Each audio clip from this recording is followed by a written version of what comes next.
কে কে কে ওখানে? কে ওখানে? কে ওখানে?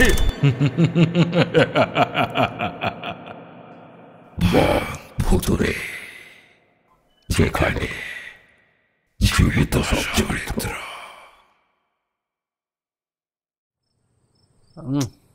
আংটিটা যে কোথায় পড়লো কে জানে।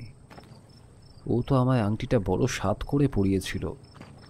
ঘাটের কাছে এসে কথাটা নিজের মনে মনে বলল ননীচরণ। নৌকাটা রূপনারায়ণের ঘাটের এক পাশে বেঁধে রেখে পাড়ে উঠে এলো সে। প্রথমে এদিক ওদিক তাকিয়ে নিজের মতো কি যেন একটা বিড়বিড় করে বলে চলেছিল সে। তারপর স্পষ্টভাবে তার কথাগুলো শোনা গেল। ননীচরণ একটু বিরক্তি নিয়েই বলছে, সবই কপাল আমার, সবই কপাল। আজ বিকেল থেকে এই সন্ধে পর্যন্ত রূপনারায়ণের জলে ঘুরে ঘুরে একটা মাছেরও দেখা পেলাম না। এমনটা আবার হয় নাকি? এই জাল দিয়ে আজ পর্যন্ত কোনো মাছ না নিয়ে কখনো ফিরে যায়নি, কিন্তু আজ যে কি হলো কে জানে। ধুর। কথাগুলো ননীচরণ নিজের মনেই বলে চলেছিল। নৌকার এক পাশটা ধরে টেনে আস্তে আস্তে মাটির উপরে তুলল। চারপাশে অন্ধকার নেমে আসতে শুরু করেছে সবে। আজ অমাবস্যা, তাই সন্ধে হতেই ননীচরণ আর দেরি করেনি। অমাবস্যার কালো রাতে নদীর জলে থাকাটা ঠিক হয় না। কত কি থাকে নদীর জলে সবাই কি আর সব জানে?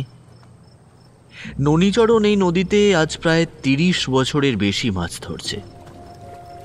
এই রূপনারায়ণের জলের অনেক কিছুই তার নখদর্পণে। রূপনারায়ণ বয়ে গেছে বহু দূর পর্যন্ত। এই গ্রামের আশেপাশে রূপনারায়ণ যতটা গেছে ননীচরণ ভালোভাবেই জানে। তারপরেও মাঝে মাঝে গিয়েছে সে, কিন্তু সেই দিকটা খুব ভালোভাবে দেখা হয়নি তেমন করে। আর মাছ ধরতে ধরতে কখন কোথায় গিয়ে পড়ে তার কি কোনো ঠিক থাকে? আবার ফিরতি পথে বাড়ি ফিরে আসতে হয়। কোমরে জড়িয়ে রাখা কাপড়টা একবার ঠিক করে নিয়ে তারপর মাছের জাল আর মাছ রাখার নাইলনের ব্যাগটা তুলে নিয়ে হাঁটতে শুরু করে নদীর ধার ধরে। কাল ভোর ভোর আবার আসতে হবে। আজ তো মাছ জোটেনি, কাল সকালে যদি কিছু মাছ জোটে তারপর তা নিয়ে গ্রামের ভাঙা হাটে বেচতে হবে।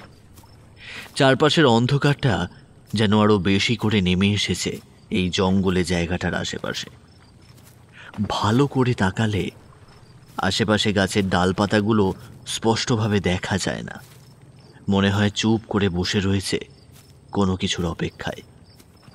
একটা ঠান্ডা জল হাওয়া মাঝে মাঝে উড়ে এসে ননীচরণের গায়ে লাগে।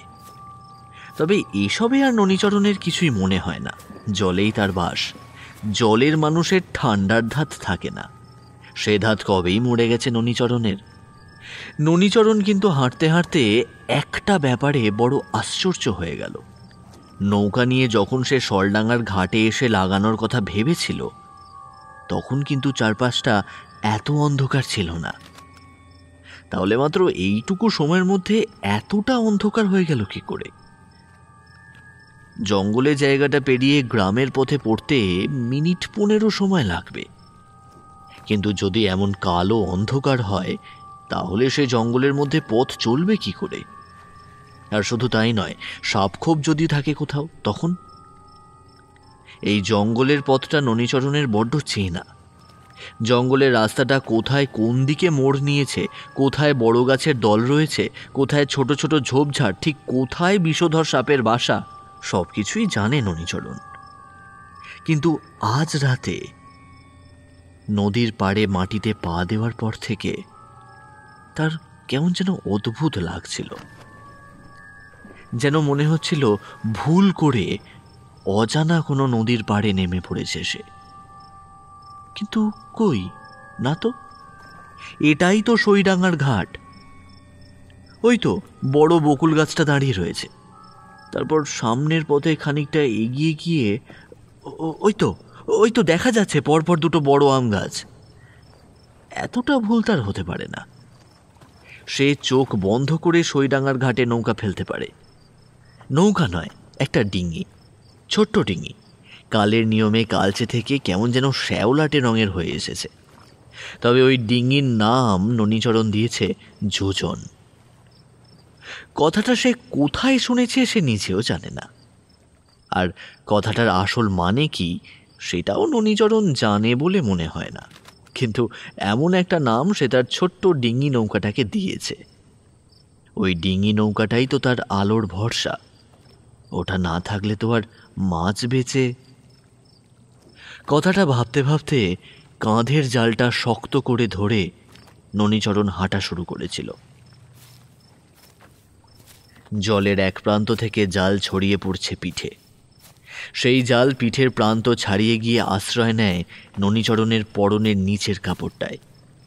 তারপর ননীচরণের গা থেকে যে একটা গন্ধ বেরিয়ে আসে সেটা নিজেই জানে ননীচরণ। মাঝে মাঝে ওর বউ ওকে বলে, গায়ে কেমন যেন মাছের গন্ধ মিনসের। মনে হয়, মাঝে মাঝে মনে হয় আমার সাথে নয়, ওই মাছেদের সাথেই ঘর করছে পোড়ার মুখো। কথাটা মনে পড়ে ননীচরণ হেসে ওঠে। বউটা বোধহয় রাতের রান্না শেষ করে তার জন্য অপেক্ষা করে বসে রয়েছে, কিন্তু সামনের পথটা তো ডান দিকে থাকার কথা ছিল, তাহলে বাঁ দিকটা এতটা ফাঁকা হলো কি করে? আধো অন্ধকারে ননীচরণের মাথাটা গুলিয়ে গেছে। পথটা হঠাৎ করে এই রাতে বদলে গেল কি করে? আর তাছাড়া এমনটা তো হওয়ার কথা নয়, ভুল তো সে করেনি। তাহলে কি জঙ্গলের পথে হাঁটার বদলে অন্য কোথাও গিয়ে ঢুকেছে? কিন্তু সেটাই বা হয় কি করে? সে সমস্ত কিছু ঠিক রেখে এই পথে ঢুকেছে। ব্যাপারটা ভাবতে ভাবতে বাঁ দিকের পথটাই ধরে সে। কিন্তু বেশ কয়েক মিনিট হেঁটে আসার পরেও যখন নৌকার দেখা পেল না, তখন ননীচরণের কেমন সন্দেহ হয়। আজ রাতটাও কেমন কালো অন্ধকার, কালো কুচকুচে অন্ধকার ছাড়া এখন সন্দেহ বড় জোর সন্ধে উড়ে গেছে। এর চেয়েও অনেক বেশি রাতে ননীচরণ এই পথ দিয়ে বাড়ি ফিরেছে। আসলে এই ঘাটে নৌকা রাখলে বাড়িটা তার কাছে পড়ে, তাছাড়া কাল সকালে আবার এখান দিয়ে নৌকা নিয়ে বেরিয়ে পড়া যায়। কিন্তু আজ তার হলোটা কি? তারা এতটা ভুল করছে কেন? মনের জোর সঞ্চয় করে জালটাকে আরও একবার কাঁধের ওপরে ফেলে ননীচরণ হাঁটতে হাঁটতে সেই পথ ধরেই বেশ খানিকটা এগিয়ে যায়। কিন্তু হায়, মিনিট 15 জায়গায় মিনিট 25 হাঁটার পরেও জঙ্গল থেকে বেরিয়ে আসতে পারে না সে। কিন্তু ভয়ে সে তখনও তেমন পায়নি। কেমন যেন মনে হলো তার কাঁধে চেপে থাকা জালটা হঠাৎ করে ভারী হয়ে এসেছে। জালটা কাঁধ থেকে না নামালে বোধহয় জালের ভারে তার কাঁধের এক পাশটা ছিঁড়ে পড়বে নিচে। কথাটা মনে হতে ননীচরণ কাঁধ থেকে জালটা নামিয়ে যেই মাটির এক পাশে রেখেছে, অমনি শুনতে পেল বাতাসে চুপি চুপি কে যেন কথা বলছে। কে যেন ননীচরণের কানের পাশ থেকে বয়ে যাওয়া হাওয়াটার মধ্যে বলে দিয়েছে, আজ রাতে আমি আবার আসবো, আজ রাতে আমি আবার আসবো। শুনে ননীচরণ এবার কিন্তু মুহূর্তের মধ্যে ভয় পেয়ে গেল। জালটা কাঁধ থেকে নামানোর সাথে সাথেই ব্যাপারটা হলো কি করে? সঙ্গে সঙ্গে ননীচরণের মনে পড়ল ছোটবেলায় বাবা বলতো, যারা মাছ ধরে তাদের ওপর কিন্তু অতিরিক্ত আত্মা বেশি আকৃষ্ট হয়। ওই যে মেছো গন্ধ আর তাছাড়া মাছের লোভে তাদের পিছু নেয়। রাতের অন্ধকারে তুই জাল নিয়ে নদীর জলে এ প্রান্ত থেকে ও প্রান্ত ভেসে বেড়াবি, অনেক কিছু দেখবি হয়তো, কিন্তু তাদের কেউ তোর কোনো ক্ষতি করতে পারবে না। কেন বলতো? ননীচরণ তখন অনেক ছোট, তাই সে কিছুই বলতে না পেরে ফ্যালফ্যাল করে তাকিয়ে দেখছিল বাবার দিকে। আবার সামান্য হেসে হাতে বুনতে থাকা জলের কাঠিটা তুলে দেখালো। মাটির লম্বাটে কাঠি, দুপাশে দুটো ফুটো, মাঝখান দিয়ে এপার ওপার দেখা যায়, তবে পুরোপুরি লম্বা নয়। কেমন যেন এক পাশটা উঁচু আর আরেক পাশটা নিচু। সেটা হাতে তুলে নিয়ে দেখিয়ে বাবা সামান্য হেসে বলেছিল, এই হলো ভূত তাড়াবার অস্ত্র। গভীর রাতে যতক্ষণ ওই জালের কাঠি কিংবা জাল তো শরীর ছুঁয়ে থাকবে, ততক্ষণ তোর কোনো ভয় নেই। প্রচণ্ড ভয় পেয়ে ননীচরণ জালটা মাটি থেকে তুলতে যাবে, ঠিক তখনই দমকা একটা হাওয়ায় কি যেন একটা হয়ে গেল। আশেপাশে ডালপাতাগুলো কেঁপে উঠল সরসর করে, আর আর চোখের সামনে থেকে জালটা ছিটকে গিয়ে পড়ল অন্ধকারে। কোথায় গিয়ে পড়ল ননীচরণ আর বুঝতে পারল না। তার বাঁ দিকে তাকাতেই ননীচরণের চোখ গিয়ে পড়ল একটা অন্ধকার কোণের দিকে। তার যেন মনে হলো জঙ্গলের ঠিক সেখানে অন্ধকারের একটা পাহাড় এসে ঠাঁই নিয়েছে। কিন্তু এই জঙ্গলের মধ্যে এমন একটা বড় অন্ধকারের অবয়ব আসবে কোথা থেকে? হঠাৎ করেই ননীচরণের মনে পড়ে গেল একটা কথা। আজও অমাবস্যা, আর তার সাথে সাথেই সে বুঝতে পেরে গেল ওই অন্ধকারের কালো অবয়বটা যেন পাহাড়ের মতো কিছু নয়, ওটা হলো একটা বাড়ি।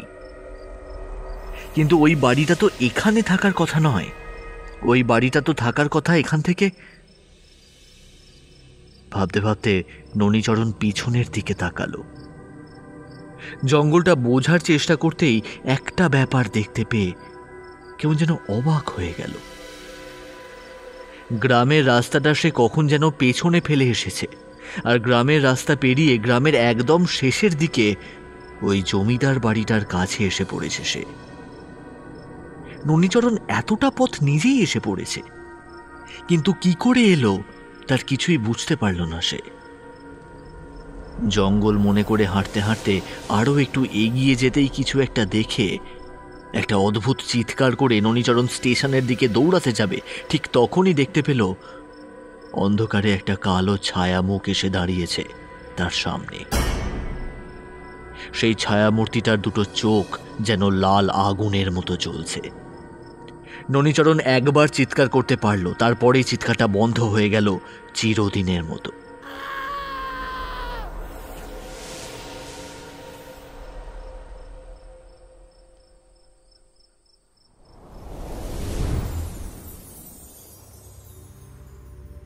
গ্রামের নাম রূপনারায়ণ। রূপনারায়ণ নদীর তীরে অবস্থিত বলে এই গ্রামের এমন নাম হয়েছে কিনা সে কথা সহজে কেউ বলতে পারে না, তবে অনেকের মতে ওটাই কারণ। কিন্তু রূপনারায়ণ শুধু তো আর এই গ্রামের পাশ দিয়ে যায়নি, আশেপাশে আরও কয়েকটা গ্রামের পাশ দিয়েও রূপনারায়ণ নদ বয়ে গেছে।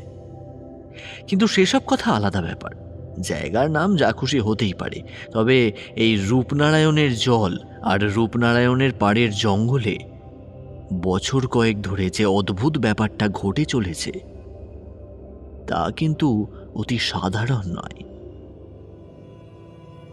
রূপনারায়ণ গ্রামের এক পাশে যে পরিত্যক্ত পুরনো জমিদার বাড়ি রয়েছে, সেই জমিদার বাড়িতে দিনের বেলা কিংবা কোনো সময় কোনো কিছু দেখা না গেলেও মাঝে মাঝে গভীর রাতে ওই জমিদার বাড়ির দিক থেকে বড় অদ্ভুত কিছু শব্দ ভেসে আসতে শোনে গ্রামের লোকেরা। আর শুধু তাই নয়, সেই রাতে এই গ্রামেরই একজন অদ্ভুতভাবে হারিয়ে যায়, তাকে আর খুঁজে পাওয়া যায় না। গ্রামের লোকেরা এই নিয়ে ভয় তটস্থ থাকে, কিন্তু ব্যাপারটা যে কবে ঘটবে আর ঠিক কখন ঘটবে সেই ব্যাপারে কেউ কিছু জানে না। অন্তত বছর দুয়েকের মধ্যে তেমন কোনো ঘটনাই ঘটেনি। রূপনারায়ণ গ্রাম থেকে প্রায় 2 মাইল দূরে একটা রেলপথ বসেছে সদ্য, বছর কয়েক হলো। সেই স্টেশনে একদিন এসে নামলো একটা মফস্বলের ছেলে। তার নাম অবনী সামন্ত। হাতে একটা বড় ছাতা আর অন্য হাতে একটা ব্যাগ নিয়ে স্টেশনে নামতেই তার চোখ কিন্তু ছানা বড়া হয়ে গেল। স্টেশন কোথায়? চারিদিকে যেদিকে তাকায় সেদিকেই মাটির উঁচু জমি ছাড়া তার আর কিছুই মনে হলো না। যেন স্টেশনের বদলে ভুল করে প্রচুর জমিতে নেমে পড়েছে সে। অবনী তাড়াতাড়ি আবার ট্রেনে উঠতে যাবে, ঠিক তখনই দেখা গেল বেশ খানিকটা দূরে একটা গাছের তলায় রেলের কিছু পাত রাখা রয়েছে, আর তার থেকে একটু দূরেই একটা ছোট ঘরের মতো কি যেন রয়েছে। এইসব দেখতে দেখতেই ট্রেনটা ততক্ষণে আবার হুইসেল বাজিয়ে চলতে শুরু করেছে। বেশ খানিকক্ষণ ঠায় ওভাবে দাঁড়িয়ে থাকার পর অবনী আস্তে আস্তে হেঁটে গেল সেই ছোট্ট ঘরের দিকে। সত্যি এটা একটা স্টেশন, নাম মঙ্গলপুর, আর ওই ছোট্ট ঘরটায় আসলে রয়েছে স্টেশন মাস্টার। একটু আগে ট্রেনটা এসে পড়লে পতাকা দেখিয়ে সিগন্যালের কাজ করে আবার সে তার ঘরে ঢুকে পড়েছে। সেখানে গিয়ে অবনী স্টেশন মাস্টারের দৃষ্টি আকর্ষণ করতেই স্টেশন মাস্টার যেন ভূত দেখার মতো চমকে উঠলেন। তারপর বললেন, এই মঙ্গলপুরে তাহলে ট্রেনের যাত্রী এলো। কথাটা শুনে অবনী প্রথমটা একটু থতমত খেয়ে যায়, তারপর গলা চড়িয়ে বলে, মানে আপনি বলতে চাইছেনটা কি? স্টেশন মাস্টার ততক্ষণে অবনীকে পা থেকে মাথা পর্যন্ত দেখতে শুরু করেছে। অবনী ভদ্রলোকের মতো তার পোশাক পরে না, একটা ধুতির ওপর একটা হলদে রঙের পাঞ্জাবি, হাতের বড় ব্যাগটায় বোধহয় জামা কাপড় কিছু রয়েছে, অন্য হাতে লম্বা কালো রঙের ছাতা। এইসব দেখে স্টেশন মাস্টার তাড়াতাড়ি তাকে ঘরের ভেতরে ঢুকতে বলল। কিন্তু অবনী অবাক হয়ে গেল, সে হঠাৎ স্টেশন মাস্টারের ঘরের ভেতর ঢুকতে যাবে কেন? আরে কি মুশকিল, আরে ঘরে ঢুকতে যাব কেন? আপনি বরং আমাকে ওই রূপনারায়ণ গ্রামের রাস্তাটা বলে দিন। রূপনারায়ণ সে তো এখান থেকে মাইল 2-1 দূরে, কিন্তু রূপনারায়ণ গ্রামে আপনি যাবেন কি করতে? ওদিকে তো কোনো ট্রেনের যাত্রী যায় না। ওখানে আমার চেনা লোক রয়েছে, আর আমি তার চিঠি পেয়েই এখানে এসেছি। দিন কয়েক ওই রূপনারায়ণ গ্রামেই থাকবো। স্টেশন মাস্টারের মুখে কেমন যেন চিন্তার ভাঁজ পড়ল। একটু ইতস্তত করেই সে বলল, কিন্তু ওই গ্রাম না যাওয়াই ভালো। ওই গ্রামের... কেন? এই গ্রামে আবার কি হয়েছে? না মানে ওই গ্রামে আসলে না অনেক কিছু না। আপনি তাহলে একটা কাজ করুন, এই যে সামনের মাটি রাস্তা দেখতে পাচ্ছেন, এই রাস্তা ধরে বেশ খানিকটা হেঁটে চলে যান। তারপরে একটা বড় রাস্তার মোড় পড়বে, সেখান থেকে ভ্যান পেয়ে যাবেন। না হলে এই পথে তো আর কেউ যায় আসে না, তাই এখান থেকে যাওয়ার কোনো অসুবিধা নেই। অবনী একটু অধৈর্য হয়ে পড়ল। এখন এই পথে তাকে হেঁটে হেঁটে যেতে হবে, তাও আবার বেশ খানিকটা পথ। কিন্তু বলছি যে কোনো একটা ব্যবস্থা করতে পারবেন না? এই পথে একটা ভ্যান রিক্সা হলেও আমার হতো। সে যদি টাকা বেশি লাগে আমি... আপনার অবস্থাটা আমি বুঝতে পারছি, কিন্তু আমার যে কিছুই করার নেই।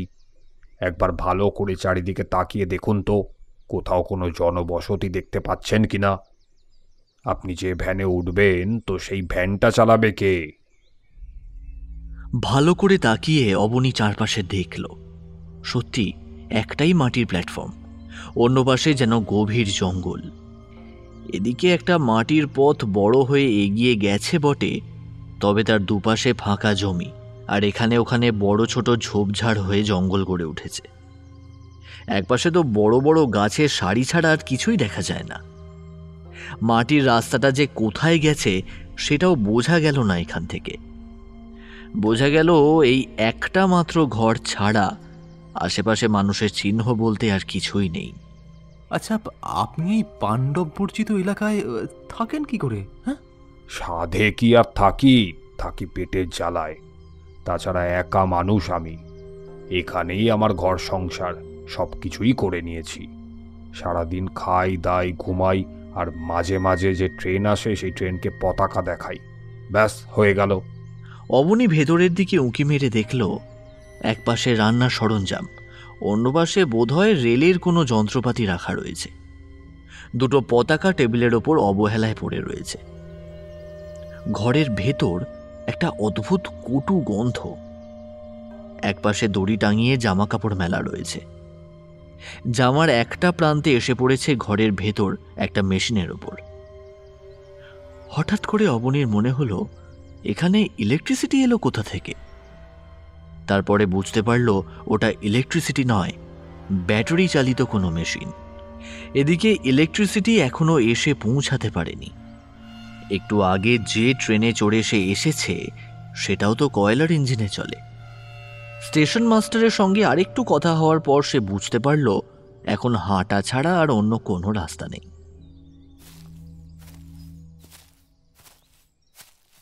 হাঁটার জন্য সে বেশ খানিকটা এগিয়ে এসেছে, ঠিক তখনই দেখতে পেল দূর থেকে কিছু একটা এগিয়ে আসছে এদিকেই। দূরের ভ্যান রিক্সার পেছনে বসে থাকা লোকটাকে দেখতে পেয়ে অবনী সামন্তের মুখে একটা হাসি ফুটে ওঠে। আরে এই যে নিতাই, নিতাইয়ের কাছেই তো আসা। দুদিন আগে একটা চিঠি সে ছেড়ে দিয়েছিল নিতাইয়ের উদ্দেশ্যে। নিতাই সেটা পেয়েছিল কিনা তার জানা নেই, কারণ উত্তর সে পায়নি।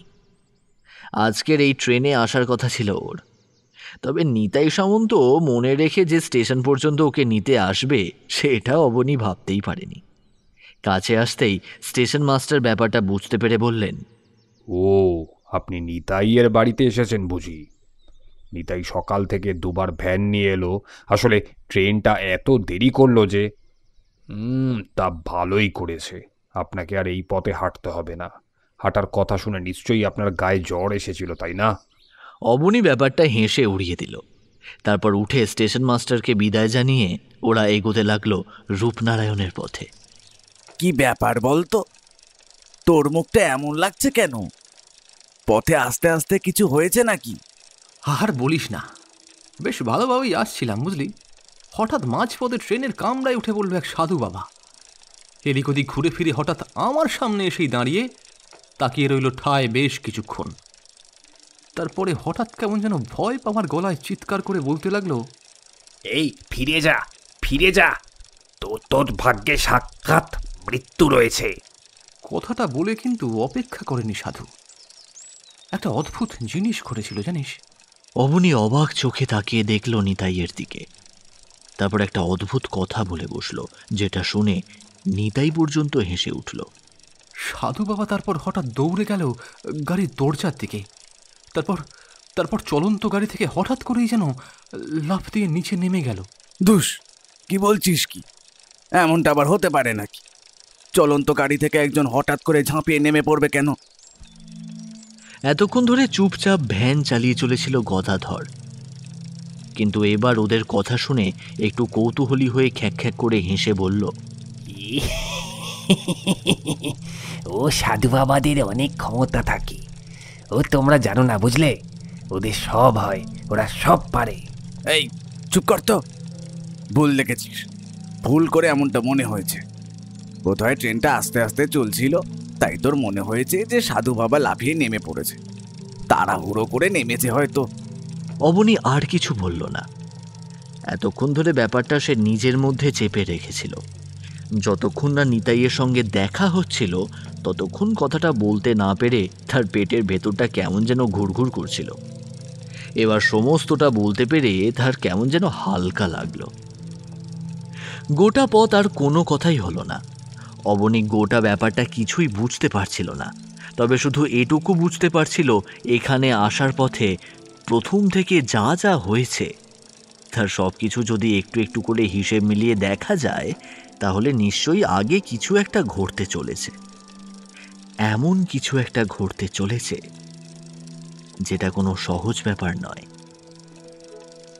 অবনীকে অন্যমনস্ক থাকতে দেখে নিতাই বলল, কি রে, তুই এখানে এলি আমাদের গ্রামের ওই ব্যাপারটা দেখার জন্য, আর এখানে পৌঁছবার আগে থেকেই এমন অন্যমনস্ক হয়ে গেলি? আমার তো মনে হচ্ছে তোর এখানে কিছু না দেখে ফিরে যাওয়াটাই ভালো হবে। না রে, ব্যাপারটা তেমন নয়। আসলে বাড়ি থেকে বের হওয়ার সময় পরপর দুটো অদ্ভুত ঘটনা ঘটল। তারপর আবার ট্রেনে ওই অদ্ভুত সাধুর ব্যাপারটা। আর তোদের গ্রামে গিয়ে আবার না জানি কি ঘটেছে। আচ্ছা, যে মন্দিরটার কথা বলেছিস, মন্দিরটা কত বছরের পুরনো বললি যেন? আজ থেকে প্রায় 200 বছরের পুরনো তো হবে। তখন এদিকে বাড়িঘর খুব বেশি ছিল না। শোনা যায় ওই জঙ্গলের মধ্যে ডাকাতের বাস ছিল। মন্দিরটা ডাকাতেরাই তৈরি করেছিল। তারপর যখন এদিকে জমিদার আসে তখন ওই ডাকাতদের সেখান থেকে তাড়িয়ে দিয়েছিল। তারপরে ওই মন্দিরটা জমিদার নতুন করে নির্মাণ করে। এখন ওটাই চলছে। তুই এসব পুরনো জিনিসের একটু উৎসাহ পাস বলে তোকে বারবার করে আসতে বলেছিলাম। আচ্ছা, তুই কি আর শহরে যাবি না? মানে পড়াশোনাটা কি একেবারে ছেড়ে দিলি? ও পড়াশোনা আমাদের জন্য নয় রে, বেশ কয়েক বছর তো হলো। তাছাড়া এখন আর ওসব ভালো লাগে না। গ্রামে চল, সবকিছু দেখলে তুই নিজেই বুঝতে পারবি। দেখতে দেখতে বেশ কিছুক্ষণ একথা ও কথা বলতে লাগলো ওরা। আসলে শহরে নিতাই বেশ কয়েক বছর ছিল। শহরে নিতাইয়ের পরিজন রয়েছে। তার সাহায্যেই শহরের একটা বড় কলেজে সে বছরে পড়াশোনা করেছিল, কিন্তু তারপর সেখান থেকে চলে আসে। ভালো একটা বন্ধুত্ব গড়ে উঠেছিল ইতিহাসে। নিজের পুরনো ইতিহাস আর পুরনো জিনিসপত্রের প্রতি একটা অদ্ভুত আকর্ষণ অনুভব করে সেটা নিতে আগেই বুঝতে পেরেছিল ও। গ্রামে তাদের মন্দিরের কথাও অনেকে আগেই বলেছিল, তবে কোনো কারণেই হোক তার আশা হয়নি। এখন অবনী পড়াশোনা শেষ করে ব্যবসাপত্র নিয়ে মেতেছে। গ্রামে চলে আসার পর তখনই অপ্রত্যাশিতভাবে অবনীর সঙ্গে দেখা হলো। অবনীর লোহালক্করের দোকানে গিয়ে নিতাই সময় কাটিয়ে দিয়েছিল বেশ কিছুক্ষণ। তারপর বাড়ি ফিরে এসেই চিঠিটা পাঠায় অবনীকে।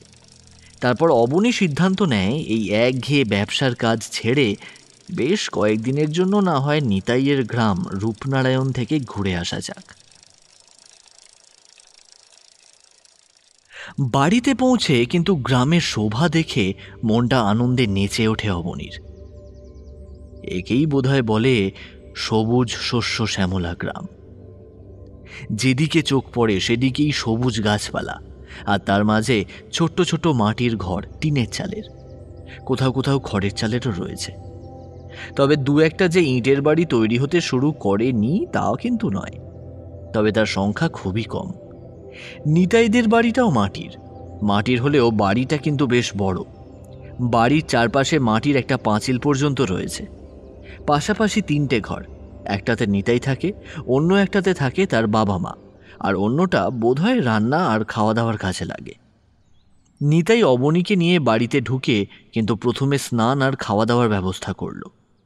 নিতাইয়ের বাবা মাকেও বেশ ভালোই লাগলো অবনীর।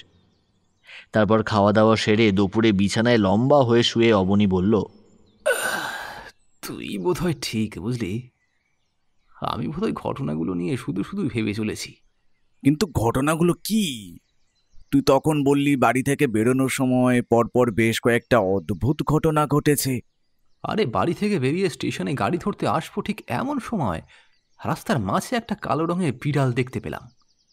বিড়াল পথ কাটলে এমনিতেই তো অশুভ, বিড়ালের কাটা পথে যাত্রা করতে নেই, তাই ভেবে আমিও দাঁড়িয়ে রয়েছি। বিড়ালটাও কিন্তু নড়ছে না, আর তার চেয়েও বড় কথা, বিড়ালটাকে দেখে মনে হলো সে যেন সোজা আমার দিকেই তাকিয়ে দেখছে। বেশ অনেকক্ষণ এইভাবে তাকিয়ে থাকতে থাকতে একটা ব্যাপার আমার মনে হলো। জানিস তো নিতাই, বিড়ালটার দিকে তাকিয়ে দেখতে পেলাম বিড়ালটা যেন আমার দিকে তাকিয়ে হাসছে। অবনীর গলায় কি যেন একটা ছিল। নিতাই তার কথাটাকে হেসে উড়িয়ে দিতে পারল না, অথচ অন্য কারুর মুখে যদি এমন কথা শুনত সে, তাহলে নিশ্চয়ই সে হেসে উড়িয়ে দিত। নিতাই গ্রামের ছেলে, এমন অনেক অদ্ভুত কিছুই সে দেখেছে, কিন্তু তাই বলে একটা বিড়াল একটা মানুষের দিকে তাকিয়ে হাসছে এমন কথা সে বিশ্বাস করতে পারবে না। কিন্তু অবনীর কাঁপা কাঁপা গলায় বলা কথাগুলো একেবারে উড়িয়ে দেওয়া গেল না। অবনী আবার বলল, আমি নিজেও ভেবেছিলাম হয়তো ভুল দেখছি বুঝলি। চোখ দুটো ভালো করে কষলে নিয়ে আবার সামনে তাকালাম, দেখতে পেলাম না, সত্যি সত্যি বিড়ালটা যেন আমার দিকে তাকিয়ে হাসছে, আর তার অজস্র দাঁতের পাটিগুলো যেন মুখের সামনে বেরিয়ে গেছে, আর তার ঠোঁটটা যেন একদম কান পর্যন্ত গিয়ে ঠেকেছে। এমন অদ্ভুত হাসি আমি আগে কখনো দেখিনি, বিশ্বাস কর। আমার গোটা শরীরটা কেমন যেন ভয়ে থরথর করে কেঁপে উঠল। তার পরক্ষণেই দেখলাম কোথায় বিড়াল, কোথাও কিছুই নেই। আমি শুধু পাথরের মূর্তির মতো দাঁড়িয়ে রয়েছি। পিছন থেকে একটা রিকশা এসে হর্ন বাজাচ্ছে। তারপর তাড়াতাড়ি সরে গিয়ে স্টেশনের পথ ধরলাম, কিন্তু ঠিক মনে হলো যেন আমার পিছন থেকে একটা বিড়াল ডেকে উঠল। তুই শহরে থাকিস, তাই এই সমস্ত ব্যাপার হয়তো বিশ্বাস করিস না, কিন্তু আমি গ্রামের ছেলে। শোন, কালো বিড়াল দেখা কিন্তু ভালো নয়। গাঁয়ের লোকেরা কালো বিড়ালের পথ কাটা কোনোভাবেই যাত্রার পক্ষে শুভ বলে মনে করে না। হ্যাঁ, সেটা ঠিক, কিন্তু তুই যেটা দেখেছিস সেটা কিন্তু আরো অদ্ভুত। বিড়াল হাসছে এমন কথা তো বাপের জন্মে শুনিনি ভাই। শোন, মন্দিরের পুরোহিতের সাথে একবার কথা বলতে হবে, বুঝলি? বিষয়টা আমার একেবারেই ভালো ঠেকছে না। আর শুধু তাই নয়, আর একটা ব্যাপার ঘটেছে জানিস। অবনী আরও কিছু বলতেই যাচ্ছিল, তার আগেই বাইরে থেকে দরজায় একটা ধাক্কা পড়ল। মাটির ঘরে কাঠের দরজা। নিতাই উঠে গেল দরজা খুলতে। অবনী উঠে বসল, মুখ ঘুরিয়ে জানলার দিকে তাকালো। জানালা দিয়ে বাইরের সবুজ গাছপালা দেখা যায়। নিতাইদের বাড়ির স্টেশনের দিকটায় বেশ কয়েকটা ছোট বড় গাছপালা রয়েছে। তাছাড়া একপাশে ছোট জমির মতো করে আলু, লঙ্কা, বেশ কিছু শাকপাতা চাষ করা যায়। সেদিকেই তাকিয়ে দেখছিল অবনী। নিতাই শহরে তার দোকানে বসে যে কথাটা বলেছিল সেটা কি সত্যি? তাহলে গোটা গ্রাম এত শান্ত আর চুপচাপ থাকে কি করে? হয়তো সেটা মিথ্যে কথাই বলেছিল। নিতাই হয়তো এমনি এমনি ওকে এখানে ডাকার জন্য নিয়ে এসেছে। কিন্তু সেটাই বা হয় কি করে? অথচ গ্রামে পা দেওয়ার পর থেকে এমন কিছুই ওর চোখে পড়েনি যাতে মনে হয় এই গ্রামে কোনো একটা বিপদ হতে চলেছে। নিতাই একটু পরেই ঘরে চলে এলো, বলল, শোন না, এখন তো রোদের আলো রয়েছে, চল চল গ্রামের দিকটা একটু ঘুরে আসি। রূপনারায়ণের পাড়ে গিয়ে বসবো, ভালো লাগবে তোর। তোদের ওদিকে তো এমন সুযোগ নেই, তাই না? অবনী বিছানায় বসে থেকেই হাসল, তারপর বলল, ভুলে যাচ্ছিস নিতাই, আমরা শহুরে হতে পারি, কিন্তু আমাদের ওখানেও কিন্তু গঙ্গা রয়েছে। নিতাই আর অবনীর বয়স প্রায় এক। 30-এর কোঠায় পা দিয়েছে দুজনেই। অবনীর চেহারা একটু মোটার দিকে, মাথার চুল লম্বা, টিকালো নাক, পুরু ঠোঁট দুটো লম্বাটে, চোখ মুখও খুব একটা খারাপ নয়। উল্টো দিকে নিতাইয়ের চেহারা একটু লম্বা আর গায়ের রং খানিকটা চাপা, মাথায় কোঁকড়ানো চুল। দুজনের স্বভাবও খুব একটা এক নয়। নিতাই একটু ভীতু আর চাপা স্বভাবের হলেও অবনী একটু চঞ্চল এবং স্পষ্টবাদী। তাছাড়াও তার সাহসও বেশি। এই দুটো ভিন্ন প্রজাতির মানুষের মধ্যে কিভাবে যে এমন বন্ধুত্ব হলো সেই কথা কেউ বলে দিতে পারবে না। বিকালের দিকে ওরা দুজনে মিলে বেরিয়ে পড়ল গ্রামে ঘোরার জন্য। তবে নিতাইয়ের ইচ্ছে ছিল রূপনারায়ণের কুলে অবনীকে নিয়ে যাওয়ার। আহা, অত চিন্তা করছিস কেন? মা যখন স্বয়ং রয়েছে তখন আর ভয়ের কি আছে? ভয়ের কি আছে তা তো আপনি জানেন। প্রত্যেক মাসে এইভাবে যা হয়ে চলেছে আমাদের গ্রামে, তাতে তো এই গ্রামে আর থাকা যায় না। তাহলে বলুন, এই গ্রাম ছেড়ে আমরা... পুরোহিত মশাইয়ের মুখে আকাশের কালো মেঘ দেখা গেল।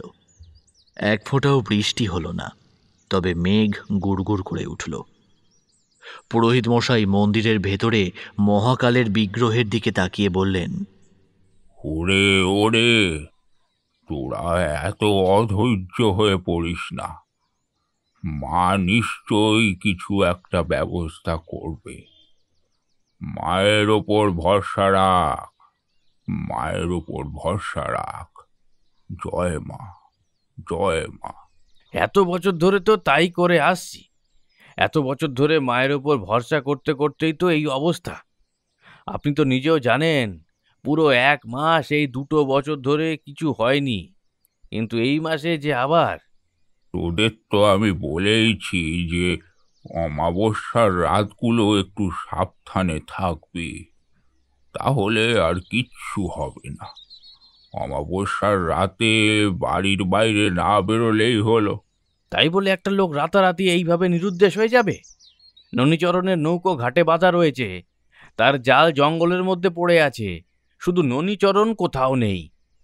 পুরোহিত মশাই কিছু বললেন না, চুপ করে বসে রইলেন মন্দিরের বিগ্রহের দিকে তাকিয়ে। লোকটা মন্দিরের চাতাল থেকে উঠতে উঠতে বলল, না, এভাবে তো আর হয় না। মোড়লের সাথে আমরা কথা বলেছি, যদি আর একটা কিছু হয় তাহলে আমরা গ্রাম ছেড়ে চলে যাব। কথাটা বলে সে আর দাঁড়ালো না। তার কথার শেষের দিকে কেমন যেন একটা অদ্ভুত প্রচ্ছন্ন হুমকি ছিল। কেমন যেন একেবারে অদ্ভুত গলায় মুহূর্তের মধ্যে তাকিয়ে বলে উঠলেন, মা, মারে, তুই কি চোখের সামনে গোটা গ্রামকে উজাড় হয়ে যেতে দেখবি মা? কিচ্ছুই কি করবি না? লোকটা চলে গেলে পুরোহিত মশাই চাতালের বসে বসে একটা অদ্ভুত কথা চিন্তা করতে লাগলেন। যেদিন রাতে ননীচরণ জেলে উধাও হয়ে গেছে, সেদিন রাতে তিনি এই মন্দিরে বসে যে অদ্ভুত ব্যাপারটা দেখতে পেয়েছিলেন, সেটা কি সত্যি? তাহলে আজ থেকে 2 বছর আগে সেদিনও কি তিনি সত্যি দেখেছিলেন, নাকি সবটাই তার মনের ভুল? যদি মনের ভুল না হয়, তাহলে তিনি নিজেও জানেন না তিনি নিজে কত বড় একটা অদ্ভুত সত্যি উদ্ঘাটন করতে পেরেছেন। কিন্তু সেটাই বা কেন? আর এই সব কিছুর সাথে এই গ্রামের, এই মন্দিরের সম্পর্ক কি রয়েছে? পুরোহিত মশাই সেসব কিছুই বুঝতে পারছিলেন না। তার গায়ের রং তো ধবধবে সাদা, মাথায় মস্ত টাক, মাথার আশেপাশে সাদা কয়েকটা চুল এলোমেলোভাবে ছড়িয়ে রয়েছে। গোঁফ, দাড়ি, এমনকি মাথার চুল পর্যন্ত সাদা হয়ে এলেও ভুরুটা কেমন যেন কাঁচা পাকা হয়ে রয়েছে এখনো। খালি গায়ে পৈতেটা ধপধপে সাদা দাগের মতো বোঝা যায়। তার পরনে একটা লাল রঙের কাপড়, গলার কাছে ঝুলছে একটা লাল রঙের কাপড়। তিনি হতাশভাবে মায়ের মূর্তির দিকে তাকিয়ে মনে মনে যে কি বলে চললেন, সেটা হয়তো ওই পাথরের মূর্তি বুঝতে পারল, আর না হলে বুঝতে পারল এই পৃথিবীর বাইরে অন্য কোনো জগতে থাকা এক সত্যিকারের ঈশ্বর। নিবারণ মণ্ডল রূপনারায়ণ গ্রামের বর্তমান মোড়ল। তার আগে এই গ্রামের মোড়ল ছিল সদাচরণ মুখার্জি। তার মৃত্যুর পর গ্রামের সকলের মত নিয়ে নিবারণ মণ্ডলকে গ্রামের মোড়ল করা হয়েছে। কিন্তু এই গ্রামে অনেক দিন পরে আবার সেই আগের মতো অদ্ভুত একটা ব্যাপার হয়েছে। গাঁয়ের বুক থেকে নিরুদ্দেশ হয়েছে একটা জলজ্যান্ত মানুষ, ননীচরণ জেলে। অমাবস্যার দিন দিনের বেলায় মাছ ধরতে গিয়ে রাতে আর ফিরে আসেনি। তার বউ গোটা রাত অপেক্ষা করেছে, তারপর ভয়ে ভয়ে দৌড়ে গেছে পাশের বাড়িতে। গ্রামের সকলে মিলে যখন ব্যাপারটা বুঝতে পেরেছে, তখন প্রায় সকাল হয়ে এসেছে। কিন্তু সবাই মিলে রূপনারায়ণ গ্রামের এদিক ওদিক খোঁজার পরেও কোথাও খুঁজে পাওয়া যায়নি ননীচরণকে।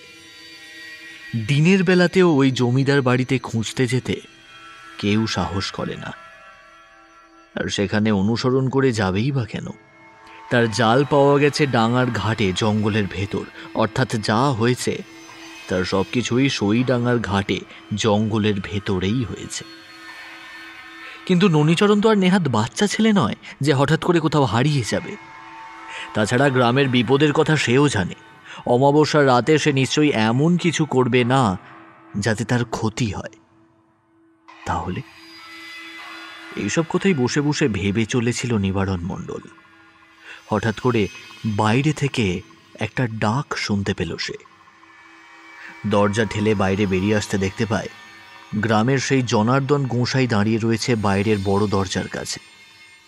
গলা তুলে তাকে ডেকে ভেতরে আসতে বলে তারপর বলে, কিছু খবর হলো?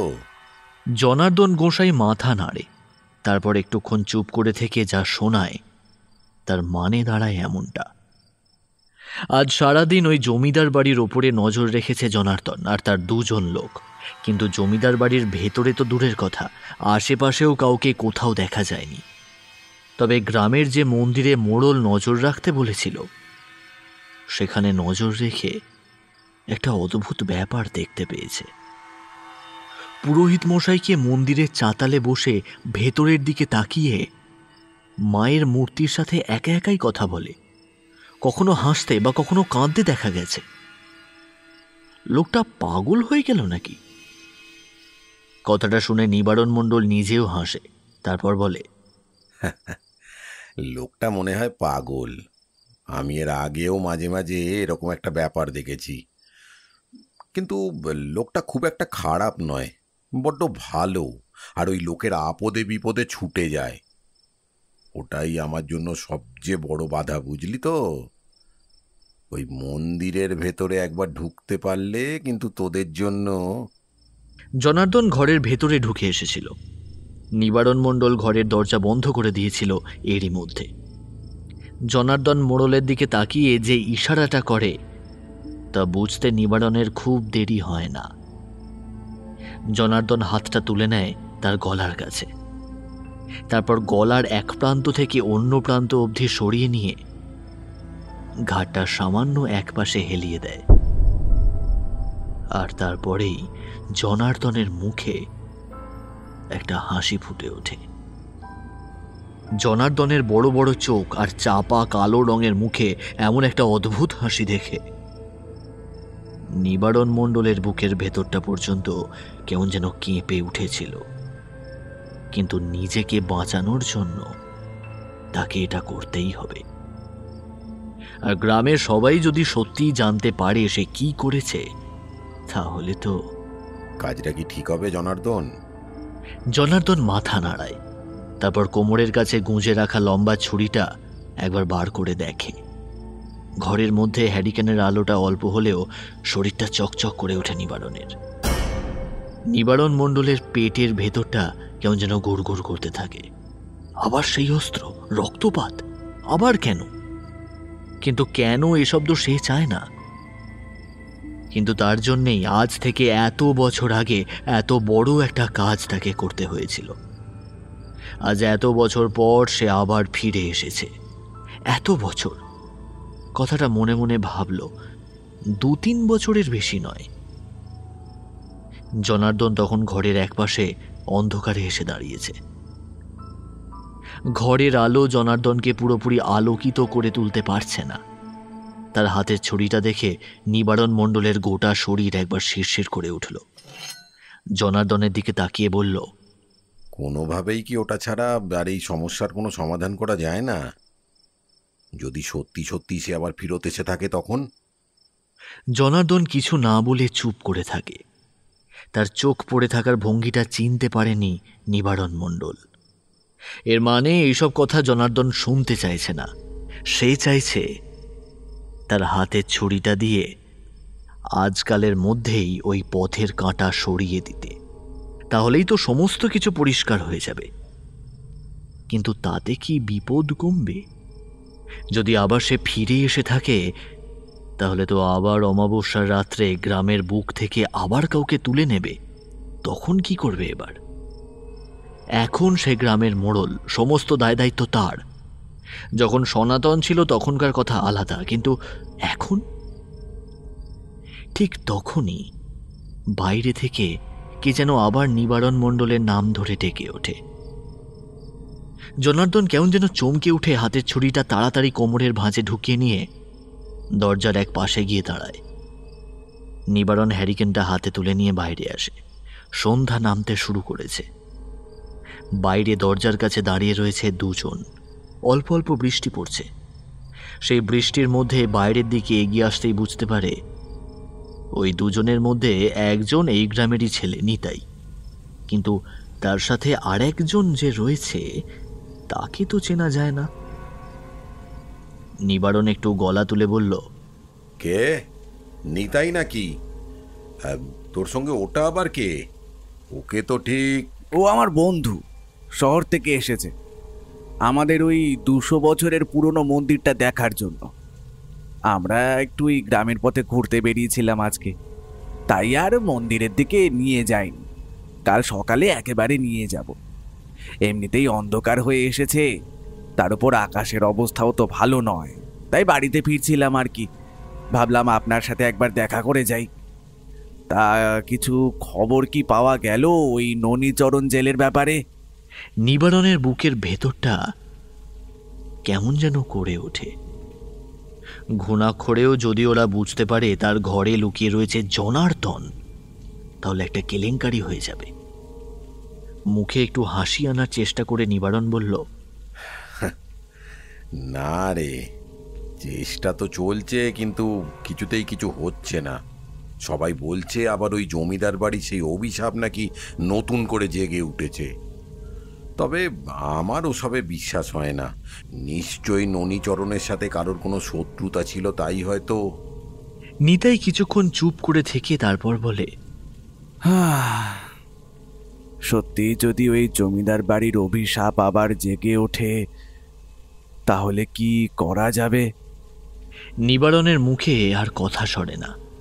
এই কথাটাই সে আজ সকাল থেকেই ভাবার চেষ্টা করে চলেছে। যদি ননীচরণের মৃত্যুটা স্বাভাবিক না হয়, আর যদি জমিদার বাড়ির অভিশাপ আবার জেগে উঠে ননীচরণকে তার প্রথম ভোগ হিসাবে নিয়ে যায়, তাহলে অবনী ব্যাপারটা কিছুই বুঝে উঠতে পারেনি, তাই বলল, জমিদার বাড়ির সাথে এই লোকটার মৃত্যুর কোনো সম্পর্ক আছে নাকি? সম্পর্ক আছে কিনা ঠিক জানা নেই, তবে গ্রাম প্রধান যেহেতু বলেছে, আর তাছাড়া বছর 3 আগেও তো এরকমটা হয়েছিল। কিন্তু মোড়ল মশাই, আমার একটা ব্যাপার অদ্ভুত লাগছে, বুঝলেন? আজ থেকে প্রায় 10-20 বছর আগে শুনেছিলাম এমনটা হয়েছিল, তারপরে তো আর এমন কিছু হয়নি। তারপরে ওই 2-3 বছর আগে একবার, আর এবার। ব্যাপারটা কেমন অদ্ভুত বলে মনে হচ্ছে না? 10-20 বছর নয়, আমি যতদূর জানি আজ থেকে প্রায় 17 বছর আগে শেষবার এমনটা হয়েছিল। তারপর তো পাশের গ্রামের এক তান্ত্রিক এসে ওই বাড়ির বন্ধন দিয়ে গেছে। কিন্তু ওই বছর 3 আগে ব্যাপারটা কি করে হলো সেটাই আমি এখনো বুঝতে পারিনি। আর তার মধ্যেই আমার কিন্তু অন্য একটা ব্যাপার মনে হয়। আমার মনে হয় সত্যি কেউ একজন বাইরে থেকে এই সমস্ত কিছু করাচ্ছে, আর নাম দিচ্ছে ওই জমিদার বাড়ির, যাতে সবাই ভাবে জমিদার বাড়ির অতৃপ্ত আত্মা ওদের মেরেছে। পুরোহিত মশাই বলেছে, যদি জমিদার বাড়ির ওই আত্মা আবার জেগে ওঠে, তাহলে গোটা গ্রাম ছারখার হয়ে যাবে, তাকে কেউই আটকাতে পারবে না। হ্যারিকেনের অল্প আলোয় তার মুখটা কেমন যেন ফ্যাকাশে হয়ে যায়, কিন্তু ব্যাপারটা ওদের বুঝতে না দিয়ে সে বলে, সামনের শুক্রবার বটতলায় সভা ডাকা হয়েছে, সেখানে আয়। আর তারপরে গাঁয়ের 5 জন মিলে দেখি ঠিক কিছু একটা করে নেওয়া যাবে। হ্যাঁ, আর চিন্তা করিস না। শেষের কথাটা নিবারণ বলল বটে, কিন্তু কথাটায় যেন জোর ছিল না। নিতাই সেটা ধরতে না পারলেও অবনী ধরতে পেরেছিল, তাই সে কেমন যেন সন্দেহের গলায় বলল, চিন্তা না করার মতো কি সত্যি কিছু হতে পারে? যতদূর আমি শুনেছি তাতে ব্যাপারটা সত্যি চিন্তা করার মতো। নিবারণ হ্যারিকেনের অল্প আলোয় অবনীর দিকে তাকিয়ে থাকে। ছেলেটার কাট কাট শক্ত মুখের দিকে তাকিয়ে আজ থেকে অনেক বছর আগের একটা কথা মনে পড়ে যায়, কিন্তু সেই সবে গুরুত্ব না দিয়ে সে সামান্য হেসেই বলে, বাড়ি যাও। ওরে নিতাই, তোর বন্ধুকে নিয়ে বাড়ি যায়, এবার রাত হয়ে এসেছে। এরপর এখন যা বৃষ্টি বাদলা হচ্ছে, ভাই কখন যে কি হয় তার কোনো। ওরা আর অপেক্ষা করল না, হাঁটতে হাঁটতে বাড়ির দিকে চলে গেল। নিবারণ মণ্ডল বেশ কিছুক্ষণ দাঁড়িয়ে থাকার পরে এদিক ওদিক তাকিয়ে দেখে তার বাড়ির আশেপাশে বেশ কয়েকটা বাড়িঘর রয়েছে, তবে সন্ধ্যা হয়ে এসেছে বলে সবার ঘরের দরজা বন্ধ। আকাশ মেঘলা, মাঝে মাঝে বজ্রপাত হচ্ছে, ঝিরিঝিরি বৃষ্টি হচ্ছে। এমন সময় আর কেউ বাইরে বেরোবে না। তাড়াতাড়ি ঘরের দরজা বন্ধ করতে যেতেই একটা ব্যাপার বুঝতে পারে নিবারণ। জনার্দন ঘরে নেই, কোন ফাঁকে সে যেন বেরিয়ে গেছে ঘর থেকে। একটা অজানা আশঙ্কায় নিবারণের বুকটা কেঁপে ওঠে। যদি সামান্য ভুলচুক হয়ে যায় তাহলে যে কত বড় সর্বনাশ হবে তা নিবারণ কেন কেউ জানে না। এই গোটা গ্রামের ভবিষ্যৎ কি হতে চলেছে তা বোধহয় নিবারণ মণ্ডল মোড়ল হয়েও ঠিক করতে পারবে না। জনার্দনকে থামানো দরকার। যদি সে কাজটা করে ফেলে তাহলে বিপদ রয়েছে, যদি না করে তাহলেও বিপদ রয়েছে। দুটো বিপদ ভিন্ন ভিন্ন, কিন্তু সেই বিপদের কোনো আভাস গ্রামের লোকেদের কাছে নেই। তারা ভাবছে আজ হয়তো বছর পরে গ্রামের সেই জমিদার বাড়ির অভিশাপ জেগে উঠেছে, কিন্তু এই সব কিছু যদি একপাশে সরিয়ে রাখা যায় তাহলে ননীচরণকে কে মারল? জনার্দন তো আর ননীচরণকে মারতে যাবে না, তাছাড়া তার লোকেদের মধ্যেও কেউ মারতে যাবে না। আর জমিদার বাড়ির দিকে ননীচরণের মতো সাধারণ এক জেলে কখনোই যাবে না। তাহলে কাজটা করল কে?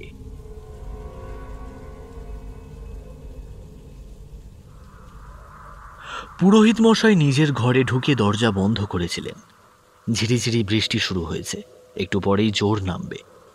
ঘরের জানলা থেকে মন্দিরটা দেখা যায়। গ্রামে জমিদার মশাইয়ের আমলে পুরোহিত মশাইয়ের পূর্বপুরুষ এখানে ঘর করেছিলেন মন্দিরের কাছাকাছি থাকার জন্য, যাতে 3 বেলা মন্দিরের পুজো এমনকি মন্দিরের দেখাশোনা সবকিছুই করা যায়। তবে সেই সময় জমিদার বাড়ি থেকে একটা মাসোহারা আসতো ওনার পূর্বপুরুষদের ঘরে, কিন্তু এখন আর সেসব আসে না। তবে গ্রামের মোড়ল আর গ্রামের লোকেরা কোনো রকমে টাকা পয়সা তুলে পুরোহিত মশাইকে মাসিক একটা টাকা দেয়, তাতেই তার খাওয়া দাওয়া এমনকি মন্দিরের দেখাশোনাও চলে। তবে মন্দিরের এখানে ওখানে ভেঙে পড়েছে, মন্দিরটা নতুন করে গড়ে তুলতে হবে।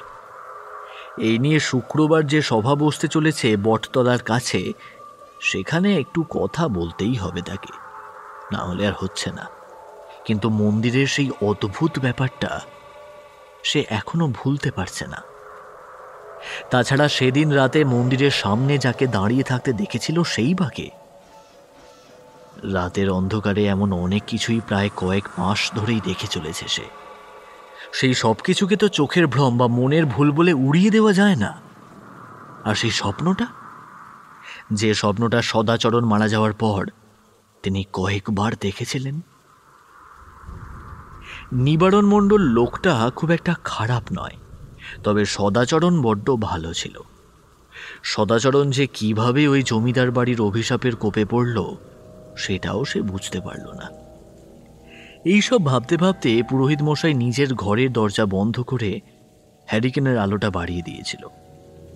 ঠিক এমন সময় তার বাড়ির পেছনের বন্ধ জানালাটার কাছে দাঁড়িয়ে কেউ গম্ভীর গলায় বলে উঠল, আজ রাতেই যা হবার হবে।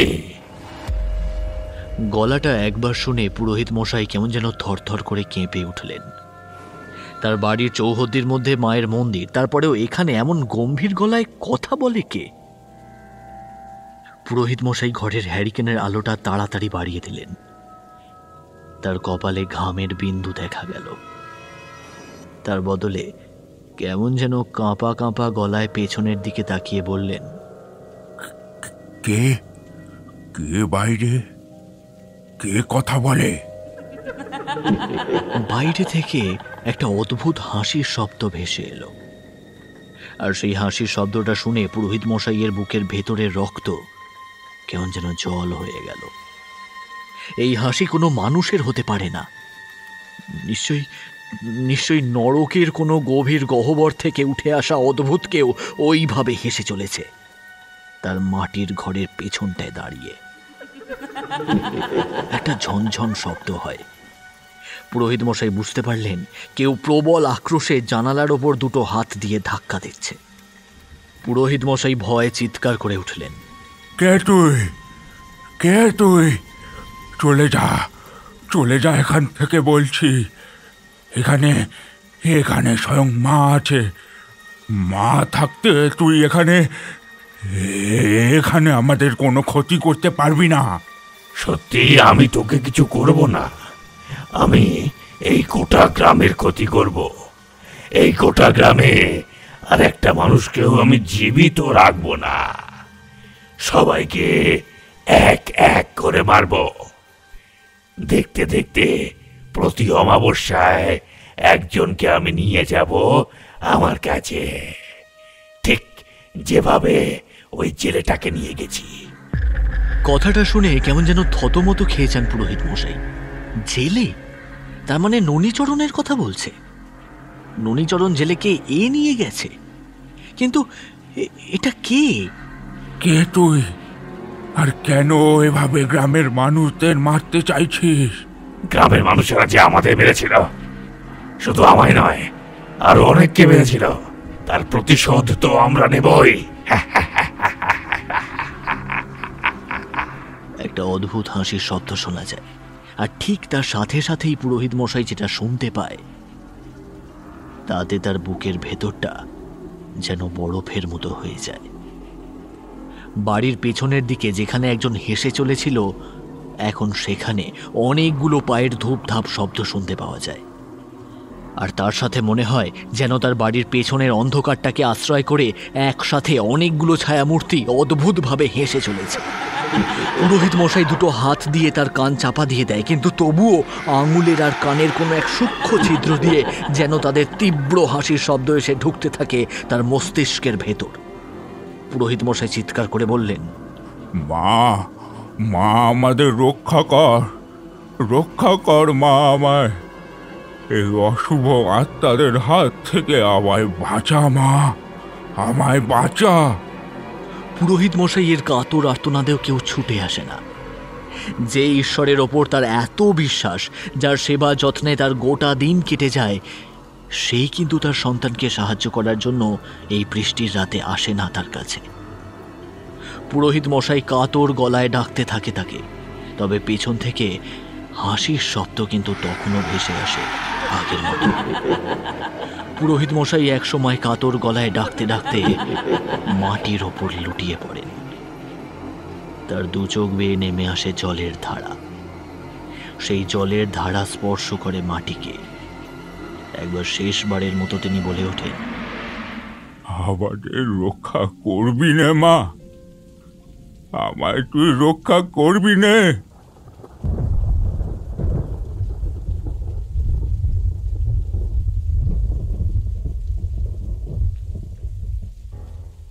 পুরোহিত মশাই ভয় পেয়েছিলেন, কারণ পেছনে এসে দাঁড়ানো সেই ছায়ামূর্তিগুলো ততক্ষণে যে তার বাড়ির চারপাশ ঘিরে রেখেছে। কথাটা ভাবতে ভাবতেই একটা শব্দ শুনতে পায়। কোথা থেকে যেন একটা শিয়াল ডেকে উঠেছে। গ্রামের শিয়াল ডাকে। গ্রামের এদিক ওদিকে কিংবা রূপনারায়ণের কুলের দিকে বেশ কিছু জঙ্গল রয়েছে। তাছাড়া গ্রামের আশেপাশেও ঘন জঙ্গল কম নয়। সেখান থেকে শিয়াল ডাকতেই পারে, কিন্তু শিয়ালটা ডাকছে তার বাড়ির খুব কাছ থেকে। যেন মনে হচ্ছে বাড়ির বাইরে দাওয়ার কাছে বসে একটা শিয়াল ডেকে চলেছে। পুরোহিত মশাই হাল ছেড়ে দিয়েছিলেন। দরজার ওপর ধাক্কা এসে পড়ছিল। তার মনে হয়েছিল যেন এক্ষুনি দরজা খুলে ভেতরে ঢুকে আসবে হাজার হাজার কালো মূর্তি, কিন্তু শিয়ালের ডাক শোনার সাথে সাথেই কেমন যেন তার মনের সমস্ত সাহসটুকু ফিরে এলো। আর সাথে সাথেই তিনি বুঝতে পারলেন বাইরে থেকে ভেসে আসা হাসির শব্দগুলো যেন আস্তে আস্তে দূরে সরতে শুরু করেছে। কেউ যেন কড়া কিন্তু গম্ভীর গলায় হুমকির মতো বলে উঠল, কতদিন কতদিন তোকে ওরা বাঁচাবে? আমরা আবার আসবো, তখন ওই গোটা গ্রামকে ছারখার করে দেব। বুঝতে পারলেন কোনো একটা কারণে ভয় পেয়ে অশুভ আত্মার দল পিছু হটতে শুরু করেছে। একসময় তাদের হাসির শব্দ আর শোনা গেল না। পুরোহিত মশাই মাটির ওপর লুটিয়ে পড়েছিলেন। তার ঘরের এক কোণে একটা কালী মূর্তি রয়েছে। মাটির সেই মূর্তিটাকে তিনি নিজের হাতে তৈরি করেছিলেন, তবে সেই মুহূর্তে কিন্তু বাইরের মন্দিরের মূর্তির মতো অমন নয়। মায়ের চার হাতে আর অস্ত্র নেই। ওপরের দুই হাত আশীর্বাদের মতো যেন সামনের দিকে প্রশস্ত হয়ে আছে। মায়ের জিহবা আর অমন ভয়ঙ্করভাবে বাইরে বেরিয়ে নেই। তার বদলে শান্ত মুখে হাসি আছে। সামনের দিকে আর নিচের দিকে দুই হাতে এখন কিছুই দেওয়া হয়নি। আসলে মূর্তিটা যিনি সবে শেষ করেছেন, হাতে কি দেবেন সেই কথা তিনি এখনো ভেবে উঠতে পারেননি। তবে ওপরের হাত দুটো আপাতত আশীর্বাদের মতোই রয়েছে। মায়ের মূর্তির পাশে একটা শ্রীগাল তিনি রেখেছেন, তবে সেটা কিন্তু স্বাভাবিকের মতো মুখ উঁচু করে ওপরের দিকে তাকিয়ে নেই, বরং শান্ত পোষ্যের মতো বসে রয়েছে। পুরোহিত মশাই কাঁপা কাঁপা হাতে হ্যারিকেনটা তুলে নিয়ে দরজাটা খোলেন। দেখেন বাড়ির বারান্দায় কতগুলো জল ভেজা পায়ের ছাপ, কিন্তু কেউ কোথাও নেই। চারপাশটা কেমন যেন অদ্ভুত ধুনোর গন্ধে ভরে গিয়েছে। বেশ কিছুক্ষণ সেভাবে চুপ করে দাঁড়িয়ে থাকেন তিনি। একসময় মনে হয় একটু দূরে ঝুমঝুম করে বৃষ্টিতে মন্দিরের চাতালের ওপর একটা কালো ছায়ামূর্তির মতো যেন বসে রয়েছে। সেদিকে তাকিয়ে থাকেন বেশ কিছুক্ষণ। তার দু চোখ বেয়ে নেমে আসতে থাকে জল। এই জমিদার বাড়িতে দিনের বেলাতেও কেউ যায় না, এই ব্যাপারটা কিন্তু বড় অদ্ভুত। আজ তো আমরা গেলাম, কিছুই তো হলো না দেখলি। এই কাজটা কিন্তু তুই ভালো করলি না। তোকে কতবার বললাম ওই জমিদার বাড়ির ঘরগুলোতে ঢুকিস না, আর ঢুকেছিস মানলাম। কেন বলতো ওই জমিদার বাড়ির ধুলো পড়া ছবিগুলো স্পর্শ করতে গেলি? গ্রামের লোকেরা ওই বাড়িটাকে অভিশপ্ত বলে। ওখানে ঢোকা তো দূরের কথা, আশেপাশেও কেউ যায় না। আরে দূর, তুই তো দেখতে পেলি আমার তো কিছুই হয়নি। শুধু শুধু তুই ভয় পাচ্ছিলি, তখনও তো বিকেলে রোদের আলো ছিল। নিতাই বিছানায় শুয়ে চুপ করে রইল বেশ কিছুক্ষণ, তারপর বলল, ঢোকার পর থেকেই আমার কেমন যেন অদ্ভুত লাগছিল। মনে হচ্ছিল সারাক্ষণ যেন কেউ আমাদের দেখে চলেছে। শুনে অবনী কেমন যেন চমকে গেল। আরে এমনটা তো তারও মনে হয়েছিল। ওই একতলা সিঁড়ি দিয়ে যখন সে ওপরের দিকে উঠেছিল, মনে হচ্ছিল তখন দোতলার সিঁড়ির রেলিংয়ের কাছে কেউ যেন উঁকি মেরে তাকে দেখছে। দুপা উঠতে যেতেই সে ছুটে গেল উপরের দিকে, এমনকি সিঁড়িতে পায়ের শব্দ পর্যন্ত শুনতে পেয়েছে সে। কিন্তু তিনতলা বাড়িটার ভেতরে বাইরে চারপাশে ঘুরে একটা ব্যাপার বোঝা গেছে, এই বাড়িতে মানুষ তো দূরের কথা, কুকুর বেড়াল পর্যন্ত থাকতে পারে না। না হলে এমন দুর্গন্ধ আর এমন ধুলো পড়া কোনো ঘরবাড়ির দেওয়াল আর মেঝে হয় নাকি? মেঝেতে ভালো করে আঙুল দিয়ে দেখলে গোটা আঙুলে পুরো ধুলো জমে রয়েছে। সেই ধুলো পেরিয়ে সামনের দিকে এগিয়ে গিয়ে দোতলার ঘরে রয়েছে ছবিটা। সেটা দেখে বড় আশ্চর্য হয়ে গিয়েছিল অবনী। একটা গাছের ডাল দিয়ে ছবির ওপর দিকটা পরিষ্কার করতে যে মুখটা ভেসে এসেছিল, সেটা একটা জমিদারের ছবি, সেটা এক মুহূর্তেই বোঝা গেছে। কিন্তু ছবিটা পরিষ্কার করবার সময় একটা অদ্ভুত ব্যাপার অবনীর মনে হয়েছে, সেটাই ভাবছিল সে। নিতাই একটা ধাক্কা দিয়ে বলে, কি হলো রে? ওভাবে কি ভাবছিস? আর তোর কপালের কাছে ওটা কি রে? নিতাইয়ের কথায় অবনী নিজেও অবাক হয়ে যায়। তারপর কপালের কাছে একটা হাত দিতেই কপালের কাছটা কেমন জ্বালা জ্বালা করে ওঠে, যেন মনে হয় কপালের কাছটা কখন যেন কেটে গিয়েছিল, এখন হাত পড়তেই জ্বলে উঠেছে। নিতাই হ্যারিকেনটা তুলে এনে বলে, এ কি, তোর কপালটা কাটলো কখন? কই আগে তো দেখিনি। আরে আমিও তো বুঝতে পারিনি, এখন তুই বললি তাই বুঝলাম কখন কিভাবে কাটল। আচ্ছা আচ্ছা, তোর মনে পড়ছে নিশ্চয়ই ওই গাছের ডালটা দিয়ে যখন ছবিটা পরিষ্কার করছিলাম, তখন গাছের ডালের শেষ দিকটা কপালে লেগে এসেছিল। দাঁড়া, তুই বস, আমি বাবার ঘর থেকে একটু ওষুধ নিয়ে আসি। একটু হলুদ লাগিয়ে দিলেই ঠিক হয়ে যাবে। হলুদ আর চুন লাগালেই। নিতাইও উঠে গেল। হ্যারিকেনের আলোটা সামান্য বাড়িয়ে দিয়ে অবনীর শরীরের চারপাশে ভালো করে তাকিয়ে দেখল। ঘরের মধ্যে বেশি কিছু নেই। একপাশে একটা লম্বা বিছানা, একটা লম্বা বেঞ্চ, টেবিল, জলের কুঁজো আর বেশ কিছু বইপত্র। নিতাইয়ের যে এখনো বই পড়ার অভ্যেসটা রয়েছে তা ভালোই বোঝা যায়। অন্যমনস্কভাবে অবনী বিছানার পাশে এগিয়ে গিয়ে দেওয়ালের ছোট কাঠের আলমারিটা থেকে একটা বই তুলে নিল। তারপর হ্যারিকেনের আলোয় সামনে এনে দেখল একটা বাংলা বই। সবে দুটো পাতা উল্টেছে, ঠিক তখনই মনে হলো অন্ধকারে বাড়ির পিছনে জানালার কাছ থেকে কে যেন এক পাশে সরে গেল। ব্যাপারটা অবনী মুহূর্তের জন্য দেখতে পেয়েছিল, যেন মনে হলো জানলার কাছেই কেউ দাঁড়িয়েছিল। তারপর যখন সে তাকালো, সঙ্গে সঙ্গে সরে গেল। ব্যাপারটা মনে হতেই অবনী কেমন যেন চমকে উঠল। তাড়াতাড়ি হ্যারিকেনটা হাতে নিয়ে জানলার কাছে এগিয়ে গিয়ে দেখল এই সময় কেউ কোথাও নেই। পিছনের দিকে ঝড় বৃষ্টিতে গাছের মাথাগুলো অদ্ভুতভাবে জ্বলছে। কিন্তু নিতাই এখনো আসছে না কেন? এতক্ষণ হয়ে গেল, তার তো এত দেরি হওয়ার কথা নয়। ঠিক তখনই যেন জানালার কাছ থেকে অদ্ভুতভাবে কে যেন অবনীর নাম ধরে ডাকতে লাগলো। অবনী, অবনী। অবনী। এবার অবনী চমকে উঠল। বাইরে থেকে তার নাম ধরে কে ডাকছে? গলাটা বেশ নিতাইয়ের মতন বলেই মনে হচ্ছে। অবনী সাড়া দিয়ে বলল, কে? নিতাই নাকি? হ্যাঁ রে, আমি নিতাই। একবার বাইরে আয়, তোকে একটা জিনিস দেখাবো। জানালার কাছে তখনই নিতাইকে দেখা গেল। অবনী একটু অবাক হলেও আর দেরি করল না। নিতাই তো পাশের ঘরেই গিয়েছিল, নিশ্চয়ই কোনো কারণে বাইরে গিয়েছে। তাহলে কি সত্যি কিছু একটা দেখাতে চাইছে অবনীকে? অবনী দেরি না করে ঘরের ভেতর থেকে একটা গামছা তুলে নিয়ে সেটা মাথায় জড়িয়ে ঘরের এক পাশ দিয়ে বাইরে বেরিয়ে এলো। নিতাইয়ের ঘরটা তার বাড়ির একদম কোণের দিকে। লম্বা টানা দাওয়ার এক পাশ দিয়ে নেমে অবনী বাইরে এসে দেখল নিতাই জানলার কাছে দাঁড়িয়ে রয়েছে। বৃষ্টিতে ঝরঝর করে ভিজছে সে। আরে তুই এখানে বৃষ্টিতে ভিজছিস কেন? একবার বাইরে চল তো।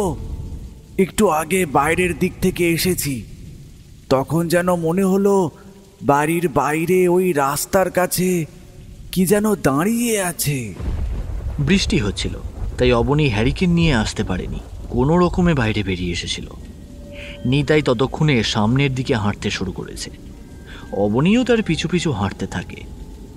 সরসর করে বৃষ্টির জল এসে লাগছে ওদের গায়ে। মাঝে মাঝে আকাশে বাজ পড়ছে, সেই আলোতে চারপাশটা মাঝে মাঝে দেখা যায়।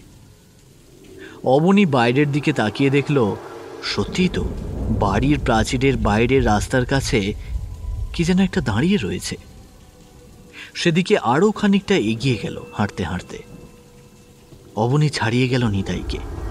তার কৌতূহলটা বেড়েছে, ওখানে কি দাঁড়িয়ে আছে সেটা দেখতেই হবে।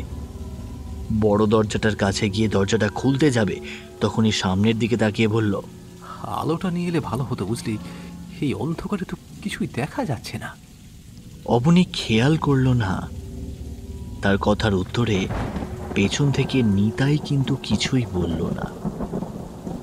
বাড়ির বেড়ার গেটটা খুলে বাইরে বেরিয়ে পথের কাছে এসে অবনী গলা তুলে বলল, কে তুমি?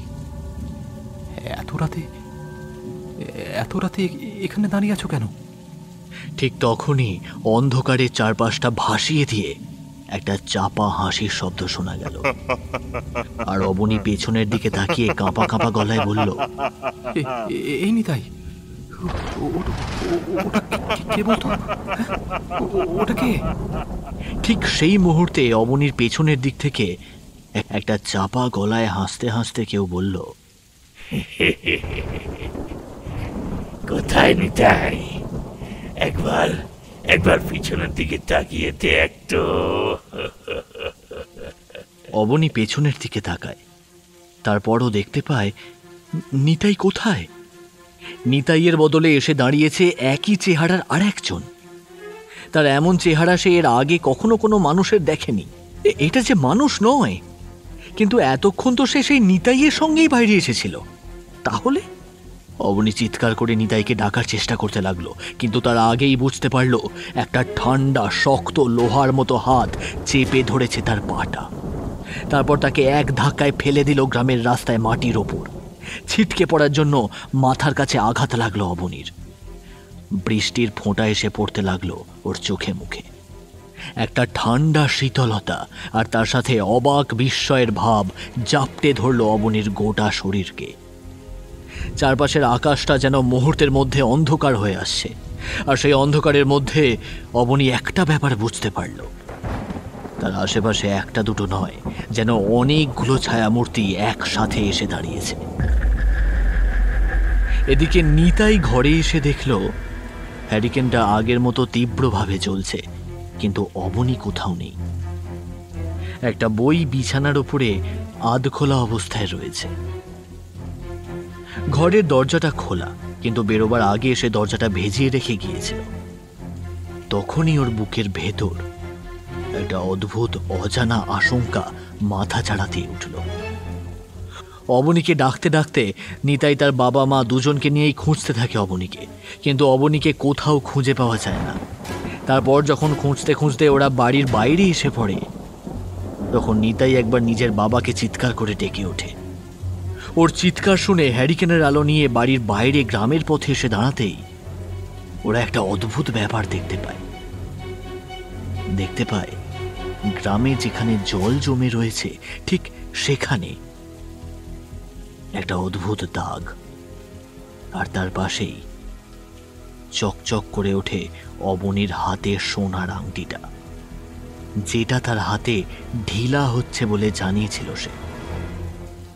নিতাই অবাক হয়ে তাকিয়ে থাকে সেদিকে। তাহলে কি অবনীও শেষমেশ? কিন্তু নিতাইয়ের যন্ত্রণা সবে শুরু। এই রূপনারায়ণের গ্রামে এক প্রাচীন অভিশাপের সাথে যে মিশে রয়েছে ইতিহাসের এক অজানা গল্প, সেই গল্পের একটা নতুন অধ্যায় শুরু হলো অবনীর মৃত্যু দিয়ে। এখানেই সব শেষ নয়। একমাত্র গ্রামের পুরোহিত বুঝতে পেরেছিলেন আজ রাতে কিছু একটা হবেই। তিনি অপেক্ষা করছিলেন সেই কথাটা শোনার জন্য পরদিন সকাল পর্যন্ত। আর মাঝে মাঝে জানালা দিয়ে বাইরের অন্ধকার মন্দিরের দিকে তাকিয়ে মনে মনে ডেকে উঠছিলেন মাকে।